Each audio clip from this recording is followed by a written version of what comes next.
विवाह भोजी फेरिबा बाटरे वाग्नर गाड़ी दुर्घटनाग्रस्त होई 4 जन बरजात्री आहत होइछंती।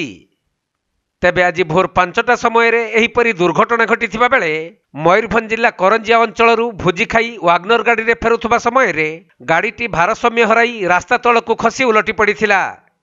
पर स्थानीय लोक माने गाड़ी रे थिबा 4 जन बरजात्री को आहत अवस्था उद्धार करी 108 एम्बुलेंस जुगे ठाकुरमुंडा गोष्ठी स्वास्थ्य केन्द्र रे चिकित्सा पई भर्ती करिसंती। मिलिथिबा सूचना अनुसार भद्रक जिला चांदबाली अंचलरू बरजात्री माने मयूरभंज जिला करंजिया अंचलर एक भोजी कार्य जोगदे वाग्नर कार जुगे फेरुथबा समय करंजिया ठाकुरमुंडा 53 नंबर राज्य राजपथर जुआलीकटा छक निकटरे हठात गाड़ीटी भारसाम्य हराई रास्ता तलकू खसी उलटी पड़िथिला। फल से गाड़ी भितर थिबा भद्रक चांदबाली अंचलर नारायण महांती, तृप्तिकांत दास, केन्द्रापड़ा जामधरार रमेश साहू और भद्रक चांदबालीर सत्यव्रत साहू एही 4 जन आहत होइथिले। खबर पाई ठाकुरमुंडा थाना पुलिस घटनास्थल में पहुंची गाड़ीटी को उद्धार करने सहित अधिक तदंत करुछंती।